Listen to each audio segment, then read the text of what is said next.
Welcome, everyone. Thank you so much for joining our event today. Is dysregulation impacting your life? How to recognise and manage our emotional response. I'm Andrea Webber, and today we're recording live from the Sensitive Empowerment community, which offers a positive alternative to social media for sensitive people. And you can find us at sensitivecommunity.com.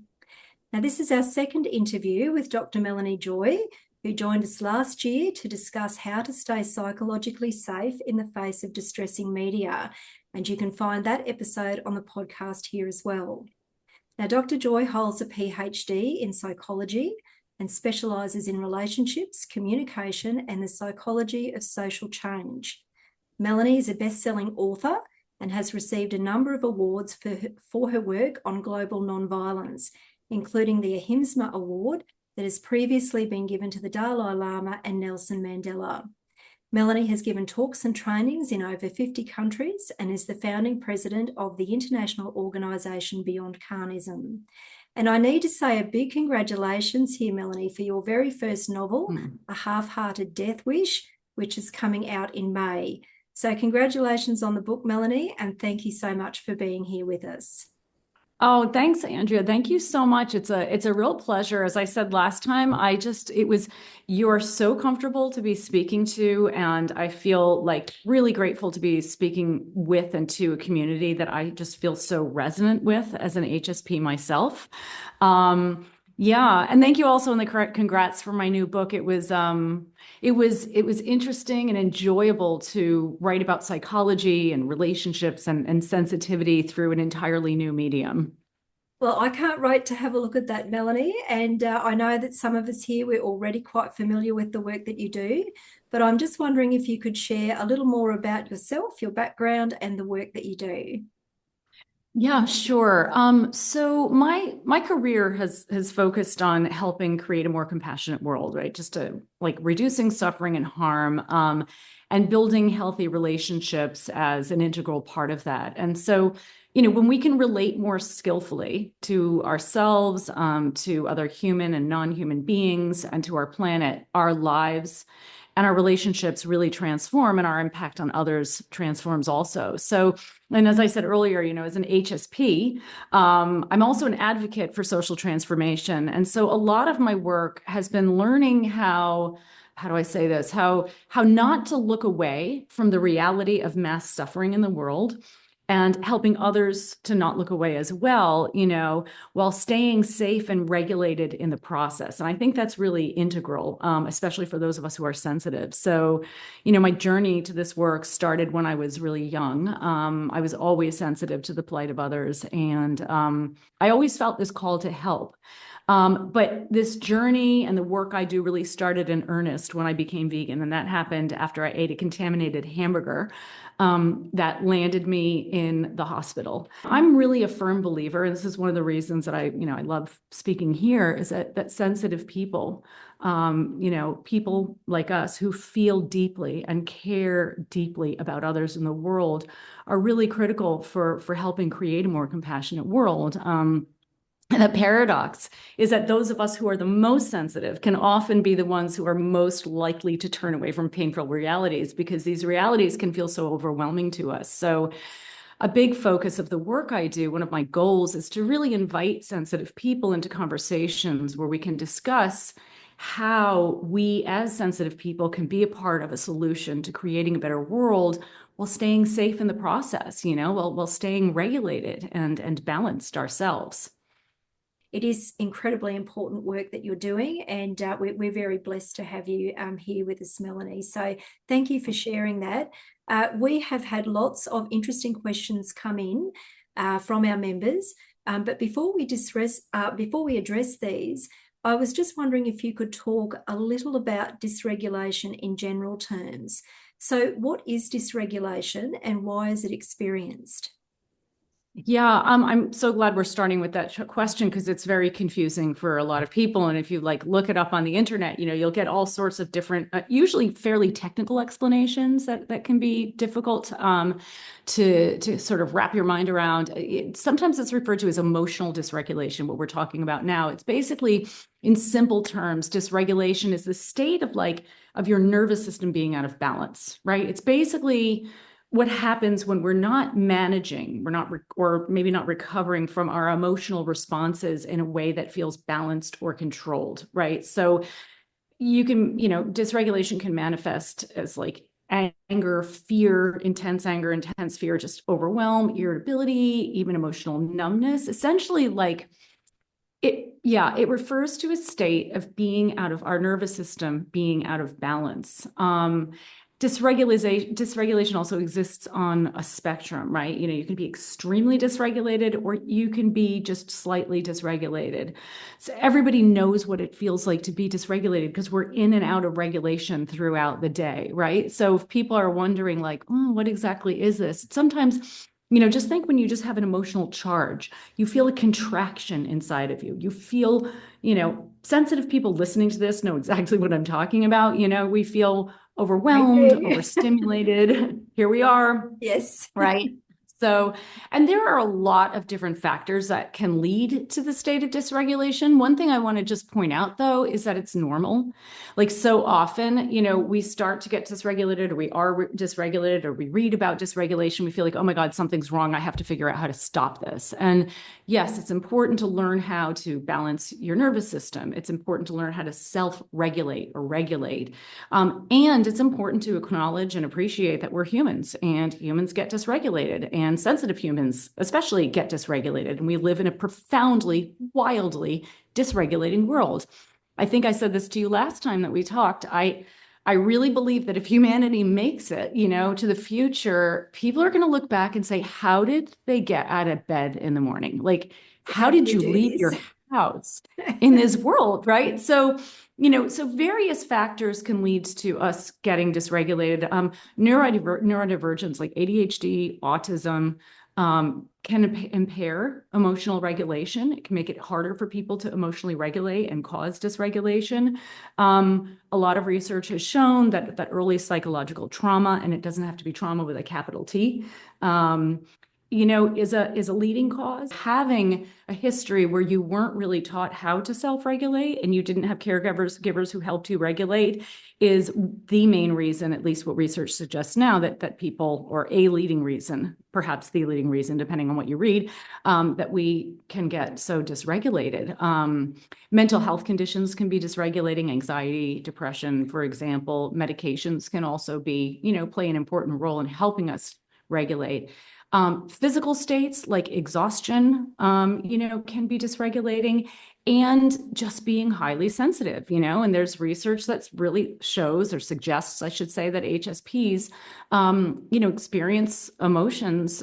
We have big emotions and many sensations more deeply, which means that, we're more sensitive to stress. We're more easily overstimulated. So we're much more likely to get thrown out of balance. Our nervous system is much more likely to get thrown out of balance. Like I think about myself, who's highly sensitive, and my husband who's not, and we walk out the door and there's like noise and lights and, God forbid, an interpersonal conflict. And I'm just completely like, I've got to like draw on all of my regulation skills. And he's just like, what happened? What happened to you? So it's a very different experience. And, having said that, many sensitive people find conflict deeply dysregulating due to their high empathy, sometimes difficulty setting boundaries, and this sense of like highly sensitive people, some studies have suggested, tend to be more conscientious, feeling more like an obligation, like being wanting and needing to be a good person, and also more perfectionistic. We tend to feel that it's our responsibility to cultivate and maintain harmonious relationships. And, the thought of, relational disharmony can be very dysregulating. One thing that I always say to people who are sensitive, particularly, if you notice, I can't tell you how many people have said to me that they're so frustrated with themselves because they've had some sort of an interpersonal conflict and it's like really encroaching on their day-to-day life. I can't get my work done. I can't focus. All I can do is replay this conversation in my mind. Well, you're a highly sensitive person and, and perhaps what I call a highly relational person. And what that means is that relational conflict is probably going to be highly dysregulating for you and bleed into the rest of your life. Give yourself permission to acknowledge that, prioritize like resolving that, tying up that loose end. Give yourself permission to attend to that because you're going to need to, or it's going to keep being in your mind as sort of background noise. And unfortunately, many HSPs have been, told that we're overreacting, right? And so I think, and this is anecdotal, but I really believe that one cause of, I think, the levels of dysregulation that we have among sensitive people is our tendency to not even give ourselves permission to be dysregulated and to judge ourselves like, okay, what's wrong with me? Why am I overreacting? Or, this sort of like emotional or relational perfectionism that we can get into of like, I need to be healthy and balanced. We just give yourself permission to be the hot mess that the rest of the world is. We are all hot messes. Like we've been born into incredible dysfunction. We are sensitive on top of it. We all do the best we can. And, it's our messiness is our beauty, not being perfectly relational beings. So really appreciate that dysregulation is normal, and it's also important to recognize that like, sometimes you're dysregulated or we're dysregulated because we're really not safe. And this is our body's nervous system telling us something needs to change. I need to find a way to exit this relational dynamic because I'm not being treated in a way that's respectful, for example. Yeah, I think what you've said there, Melanie, I'm sure so many people can relate to everything that you've just explained there. I know I certainly could. And I think too, with perfectionist tendencies, it's also that fear of what other people are thinking as well, I think. Right, totally. And on top of that, I'm really glad you bring that up. On top of that, if we're acting in, dysregulation can cause us to act in ways that aren't ideal, then we can say, oh my God, I had an outburst. Like, oh my God, I just like started crying in front of this person. And then we're kind of piling shame on top of, the distress itself. Another potential cause of getting dysregulated or dysregulation is catching it. Like dysregulation is contagious. So dysregulated people dysregulate people, meaning, that when we're around or exposed to people who are dysregulated, we're more likely to become dysregulated ourselves, even if we were in balance beforehand, right? And this is in part because emotions are contagious, especially if you are highly empathic. If you're, and when we know this, there's been a lot of interesting research on what's called emotional contagion. And people who are dysregulated tend to act in ways that are dysregulating. They're less likely to be, for example, respectful, or other-centered in their communications. So, sometimes we catch dysregulation from other people without even realizing it. If you're an empathic person, you can just absorb the emotional reality of those around you, take it on as your own, and then think, oh my God, what's wrong with me? When in fact, this didn't even originate with you. It certainly does take a lot at times to stay balanced and maintain that, that position of balance in these situations. And we're going to talk about some of those through the questions, because there's certainly a lot of different circumstances that people raised for you to answer today, Melanie. So some really interesting questions there. Now, we are in very tumultuous times at the moment. This is causing a great deal of stress for everyone around the world, regardless of where they are. And I know we spoke about distressing media before, but we had a question come in about the fact that people are monitoring and really, I guess, looking at what they're taking in, and they're monitoring that on a daily basis and exactly what they're exposed to. So in terms of our holistic well-being, how can we make a long-term plan around this issue? Yeah, that is such a great question. And I would say to begin with, monitoring is something that you need to do on a regular basis. Like you need to be pretty proactive about it. There's a tendency for like online, most of our media comes from being online. It's online media, right? So digital media. And there's a tendency for digital media or just, being online to be very addictive. In fact, like online media is structured to addict us. And so even if you're being vigilant, like there are unseen forces that are working against you. It's like somebody who's being vigilant about eating well, or not drinking. And, that's great. And there are other strategies that you need to put in place so that you don't get pulled back into, witnessing information that's not good for you. So there are a few ways, we can do this. And I just want to point out, like in our last conversation, I talked about, and earlier today, the challenge of being a sensitive person in a violent world, right? And we're especially affected by violence, and chaos and unpredictability, and right now it's just an incredibly dysregulating time, as you pointed out, for everyone. So the question really is like, how do we find the balance, right? So how do we take in enough information so that we can, and I think this is one of the things that does throw people a little bit off, because they don't want to just tune out entirely. We need to be informed enough so that we're not a part of the problem by, sticking our heads in the sand. Yeah. But how do we stay informed enough and not get over-informed, and then manage when we do get over-informed? And I think that's a big question. And part of this is just giving yourself permission, like not to consume information that you don't feel is good for you. So for example, I can just share one strategy that I've started doing since, recently, we'll say, is I read news headlines and I don't read articles, unless it's a really necessary article for me. You might even give yourself permission not to read take in any media, and assume that whatever's most relevant for you is going to find its way to you, because it usually does. Some distressing information you can avoid, but a lot you can. Sometimes it's actually a matter of having alternatives. So like, for example, I mentioned that social media or digital media is really designed to pull us back in, even when we try to disengage from it. One way to sort of like protect yourself a little bit from getting pulled back in is to get really informed about why you get pulled in the first place.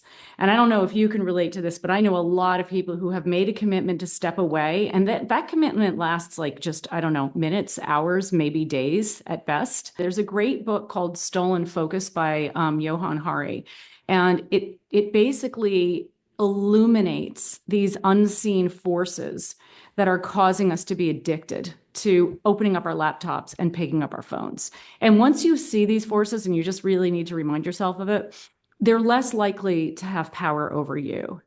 And then provide yourself with alternatives, right? So sometimes we pick up our phones or open our laptops because we're bored, or we're lonely. Like, we've forgotten how to be with ourselves.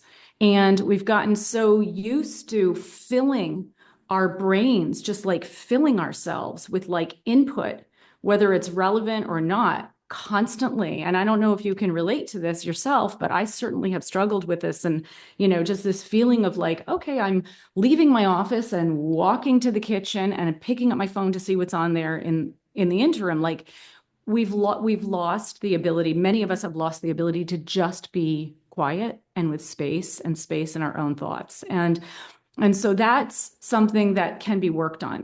This is a skill that can be developed. Like, so getting, for example, building mindfulness skills, learning to meditate so that you learn how to be with yourself and to be quiet.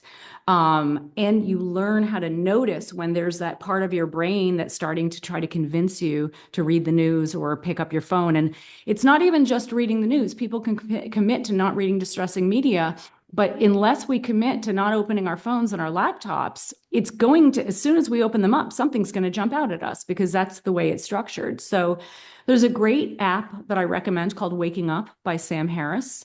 And it's like a introduction to building awakening and mindfulness practices. And another one that's called The Way by Henry Schuckman. And they can be really, really helpful. And on top of this, we can't, we're not going to be able to avoid everything, right? And we can't make ourselves dysregulation proof, because we're humans and we're going to get dysregulated, and we're going to be exposed to dysregulating information, whether we want to or not. But what we can do is we can build our resilience so that our distress tolerance is higher, right? So that when we do like get hit by that upsetting headline or whatever, we're resilient enough so that it doesn't just suddenly like throw us out of balance, or so that we can at least recover more quickly or re-regulate ourselves, more quickly. So one thing that I think is just so important for everybody is to commit to building what I call relational literacy. This is the understanding of an ability to practice healthy ways of relating. And this is something that sensitive people, we already tend to relate fairly well. And there are ways that, as sensitive people, there are skills that we need to build. Many of us need to build, like shoring up our boundaries, for example, being able to like tune into and attend to our own needs, being able to separate objective, information from our subjective emotional responses that can get very overwhelming very quickly. So studies have shown that people in like healthy, connected relationships fare better in pretty much every aspect of life. They're healthier, they live longer, they're less at risk for various, psychological problems. They're more successful at what they set out to do. Healthy relationships, even if it's just like one relationship or two relationships in your life, this is one of the best ways to build resilience. Part of building relational literacy is building communication skills, and when we build our communication skills and we can communicate more skillfully, this really reduces the chances that, our disagreements or differences will become conflicts. It helps us proactively communicate what we think and what we need. It helps us de-escalate arguments, which are, as I said, a key source of dysregulation, and it helps us communicate more skillfully with ourselves. Most of us talk to ourselves in ways that we would never tolerate coming from other people. And I think I mentioned this the last time we talked, but I'm always amazed by the fact that most people have to learn complicated geometry that we'll probably never need to use, and we don't get a single formal lesson in how to relate and communicate skillfully. And finally, really make your regulation a top priority in your life. Like, I really believe that if every single one of us committed to making our regulation our top life priority, this would be the best thing that we could do, not only for ourselves and our relationships, but also our world. So this means, check in with yourself regularly throughout the day and just ask yourself, am I feeling in balance? Take the temperature of your nervous system. Am I feeling in balance? And then ask yourself, like, what do I need to get in balance, and give yourself permission to do that. And if you can see that not as a selfish act, but as an act of love for yourself and the world, and probably the most impactful thing you can do for your relationships and everything else, maybe it will be easier to do that. And then you build resilience over time. And we can talk about, how to actually self-regulate soon, so people know what I'm talking about for that. Yeah, that is so true, Melanie. And that's where mindfulness practices, I think, are really so good for people who want to work on these things, because what you're talking about there in terms of working on our own self-regulation, that is really intentional work, and it takes time, it takes effort, it takes that self-awareness. We really do need that self-awareness, I think, at a higher level. So that's where mindfulness practices really come in to help people, I think, obtain that. Speaking of relational situations and improving our communication, that does lead in really nicely to our next question. And this is quite involved. And we've had a question come in about co-parenting. And this is where conversations can be quite emotionally charged at times. And I'm really glad that someone asked about this, because this is an everyday occurrence for so many people to have to work through. And parents really do desire to have that calm and loving co-parenting relationship, even though there's probably many reasons why the relationship itself has broken down. So this can be really tough for people to navigate. And there was a scenario shared where this person found themselves in heated conversations that was sometimes verbally abusive, so they had to remove themselves from the interaction for fear of yelling back themselves or saying something that they'd then regret. So the question was how to explain that removing themselves wasn't actually being dramatic or rude or uncaring, that it was a necessity for this person to prevent further harm to themselves and also to the relationship. So going on from there, there were, I guess, broader questions about strategies to help us recognise when we're being triggered, to how to protect ourselves and minimise trauma from situations like this experience, and ways that we might be able to change interactions with someone that we have to keep communicating with. Yeah, I mean, this is a huge question and like very, very important, right? It's just an objectively challenging situation and it's understandably really dysregulating. There's like very complex dynamics, so I would say to this person, don't expect yourself to not get dysregulated, and it can be extremely difficult, maybe even impossible to maintain a loving, calm, co-parenting relationship without extra support, like without getting outside help, like co-parenting mediation or something like that. So that's something to really consider.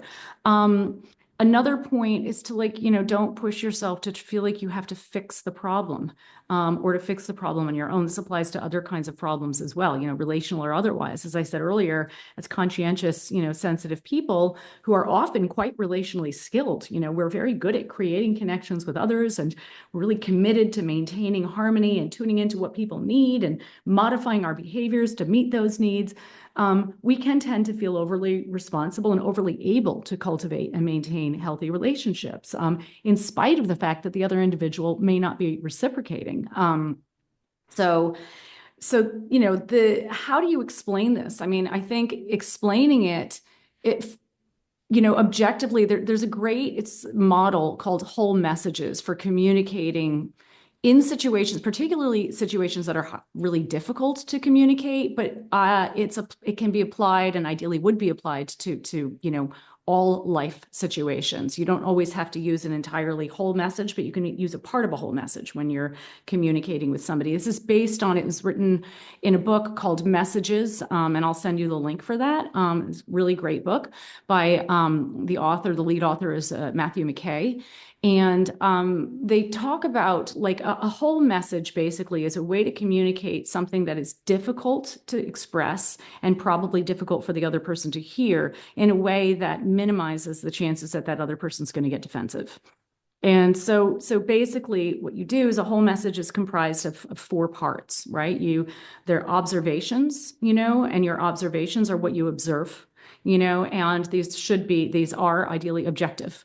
These are things that you have seen, you have read, you have heard, you have experienced, right? So if we're talking about the temperature in this room, my observation wouldn't be this room is warm. It would be this room is 21 degrees. You're reporting the facts of a situation. Facts are not debatable. I mean, people do debate facts, but they're less debatable. So you share your observations so that you're both on the same page. And then the next thing another thing that you can communicate is your thoughts. And these are your subjective interpretations of a situation, right? And so if I were to say, it's 21 degrees in this room, it's warm, my perception is that 21 degrees is warm. But if you think about it, how often when you say to somebody, it's 21 degree, it's warm, they say, oh, no, it's not, it's cold. Like anything that's debatable is probably not an observation. And we get stuck in arguments like very often because we're presenting our thoughts as though they're observations, and people get reactive to this. Then you can share your feelings. It's hurtful for me to hear this, or, I worry, I feel anxious in this situation, and using I statements. And then if you want, you can share your needs. I'd really appreciate when I drop the kids off, that we keep the conversation not focused on my parenting, but on the logistics. I don't know the situation, but I'm just sharing an example of what a whole message looks like. This doesn't necessarily work when there's somebody who's verbally abusive, but At the same time, when you build your own communication skills and you can when you can communicate as skillfully as possible, and this book is really incredible, called Messages, the Communication Skills Book. I also write about this along with other relational skills in my book, Getting Relationships Right. Once you build those skills, you're much better positioned for your message to be heard the way that you intend it to be heard. It doesn't guarantee that it will be, in which case, you really need to think about how you can really seriously limit your exposure to the other person, and then how do you cope, when you're unable to exit a relationship that's really not healthy for you? And shoring up your boundaries as much as possible is really, really important. So for example, if you're continuing to have any kind of romantic or sexual relations with your partner, your ex-partner, that's going to make it extremely difficult for you, if not impossible, to have the level of emotional distance you actually need in order to not be strongly impacted by the other person's behaviors, in order to communicate as skillfully as possible.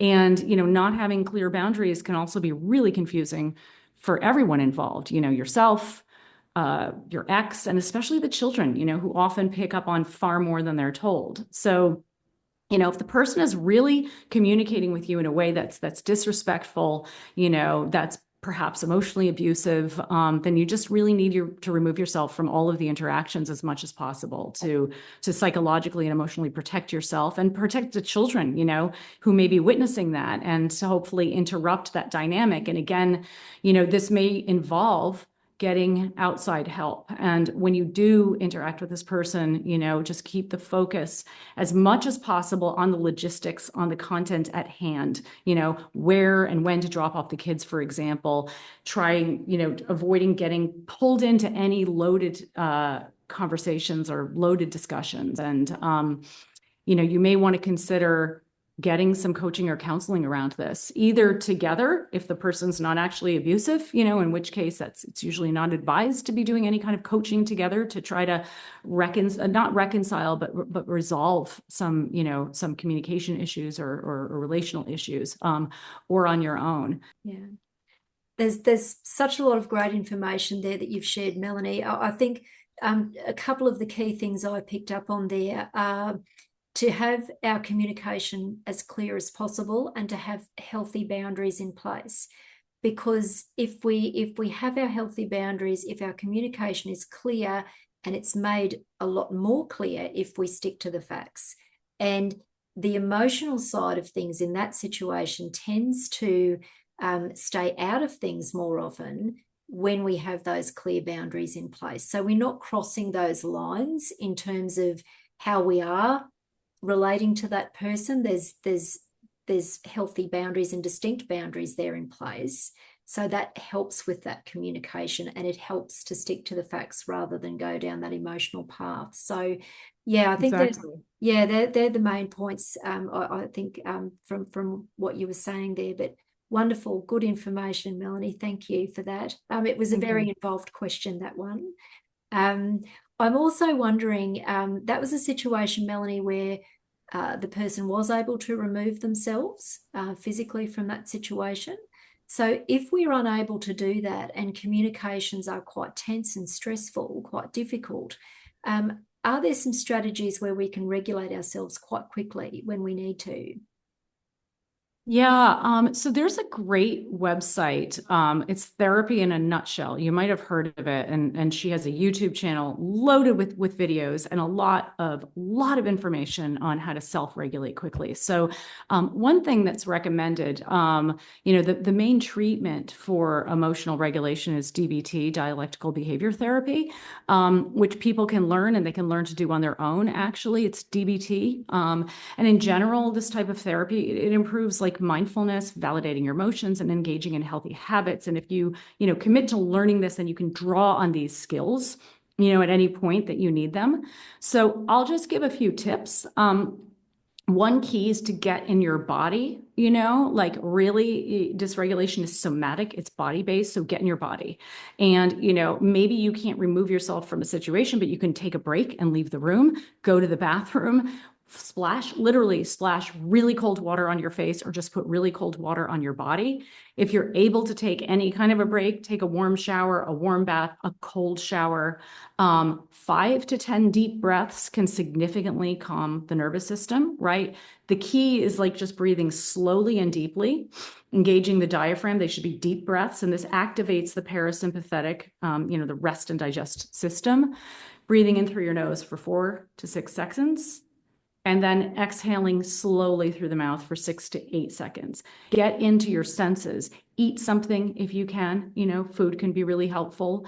If you can listen to music, again, if you're engaged in a conversation, you may not be able to do this, but if you can take a break and flip on your favorite calming song and, on your phone, do that and accept your feelings, right? So sometimes people react to excuse me, the experience of dysregulation by getting more dysregulated, thinking like, oh my God, I'm feeling stressed. I'm stressed about feeling stressed. What if I can't calm down? What's wrong with me that I'm feeling so intensely? If you recognize, again, this is where mindfulness comes in. A feeling is a feeling.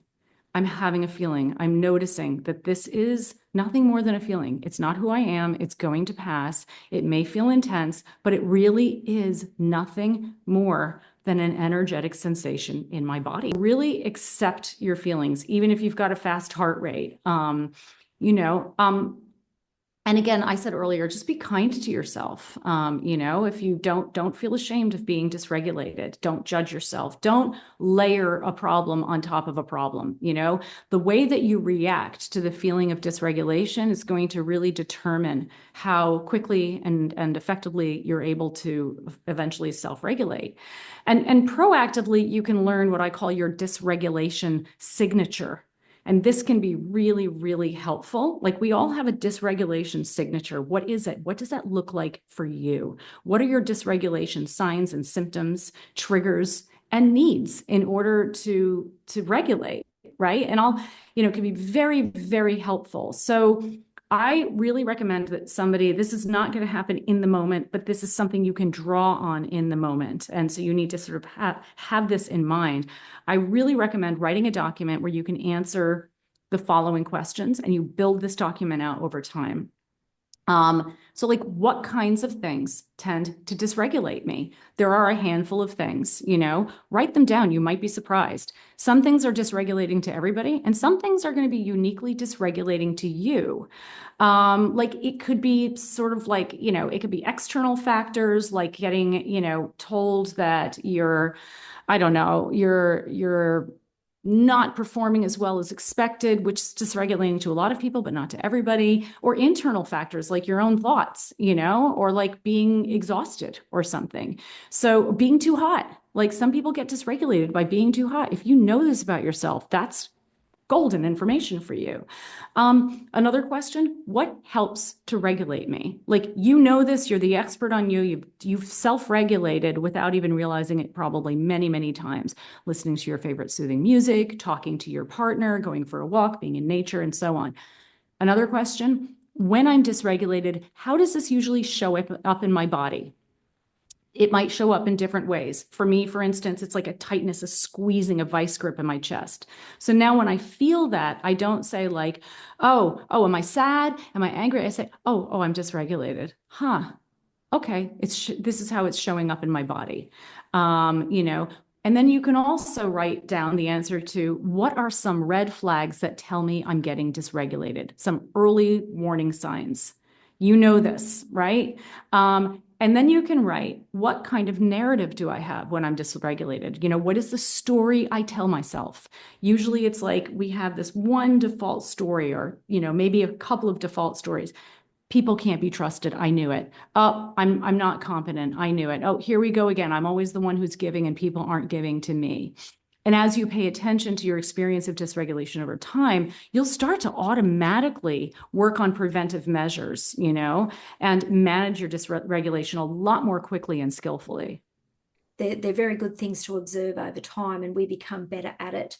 And as you said, it's not to judge when we first start noticing these things, but to just recognize that these things are happening, and to do that without judgment, and then to work out a way of I guess, making ourselves as calm as possible and managing these situations that do trigger these heightened emotional responses. I think that's something we can develop over time if we have those intentions. In those moments, I guess, when we're in a situation where we have to do something quickly, to be more present in our bodies. Like as you were saying, some of those things we could do. I thought even just having a glass of water, or something that brings us into that physical presence of ourselves. Yeah. And activate a different sense in doing that as well. And they're things that we could try also. One really, really quick way to sort of unblend from your emotions is to say, instead of thinking to yourself even, or saying, oh, I'm angry, I'm upset, I'm dysregulated, to say a part of me is feeling dysregulated. It's always a part of you, and you create space between you and that part. Internal family systems is a form of psychology, psychotherapy that really helps us to recognize the different parts of ourselves and unblend from them so that we're not identified with, something like, for example, an intense emotion, which can be very, very relieving. There's a great book that I recommend called No Bad Parts by Richard Schwartz. Looks like you've heard of it. It's I have heard of it, yes. excellent. So, yeah. and it can be very, very helpful. Yeah. I haven't read that one, Melanie, but I have heard of that one, and I've heard very good things about it. So that's one that to definitely look up. We do have a couple of other questions here, Melanie, if you could go through those with us. One member wrote in and has said, alongside conventional self-care and lifestyle changes for nervous system regulation, do you believe there could be potential benefits in exploring treatments like ketamine or psychedelic therapy to help build a more stable physiological foundation? How might these approaches support deeper long-term regulation and healing? Yeah, it's a great question. I mentioned earlier that medication can be helpful, like if you have anxiety or depression that requires, or that can really benefit from medication, that can certainly be helpful. And beyond that, talking about psychedelics, I'm not an expert on this. What I do know is that there is certainly growing evidence that ketamine and psychedelic therapy can help regulate the nervous system and support deeper emotional healing. They can help, at least research shows that they can help rewire sort of these maladaptive patterns in the brain, particularly in people who have like trauma or anxiety or depression. They can facilitate emotional processing, like reduce fear-based responses in the amygdala, and increase self-awareness. So there is definitely promising research that's being done now. And so, it can be an avenue for deeper long-term regulation, especially for people who have chronic dysregulation, right? Despite lifestyle changes, you've done all the lifestyle changes and you still feel chronic dysregulation, right? So, but it is important to approach these therapies to work with a professional if this is something that you want to experiment with.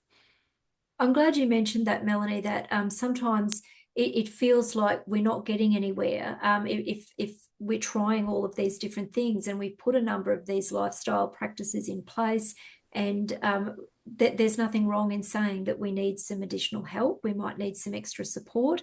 And it's not that we're doing anything wrong per se. It's just that we just need that extra support that's there. And that extra support is there in some of these practices. And I think if we can work out what's right for us with the help, obviously, of somebody qualified and professional, I think that's definitely something people can explore to help with their regulation and healing. So thank you, Melanie. That they were practices I didn't know quite a lot about. So I was interested in your comments there with those ones. And our last question comes in about lifestyle and diet. So a family here committed to a whole food, plant-based and vegan lifestyle in a society that doesn't always share these values. How can we sustain our dietary choices without inadvertently creating a disordered eating environment? And this person shared that this is becoming increasingly challenging as her son grows older and there's less control over what he's exposed to. So how can they maintain a healthy relationship with food and nurture nervous system regulation while staying true to their values? Yeah, it's a really interesting question. And, I've heard similar concerns from countless vegan parents. We learn to believe in all sorts of negative stereotypes about vegans, like that vegans are eating disordered, and hypersensitive and controlling around food. These are very widespread stereotypes that I hear, or I've read woven through this person's questions. So, this is becoming less and less common, but it's still not unheard of for like a dietitian to assume that a teenage girl's choice to stop eating animals is a symptom of psychopathology, potentially anorexia, rather than like a sign of psychological health, that this, girl has decided that she wants to live in alignment with her deeper values and integrity. So we just really need to be careful not to buy into some of these stereotypes. And, so it's also not uncommon for vegan parents to be criticized, as controlling or imposing their beliefs on their children. Stepping out of these stereotypes, really what it comes down to is, their child is your child is going to be exposed to different dietary lifestyles, because veganism is not, by far, not the dominant way of life.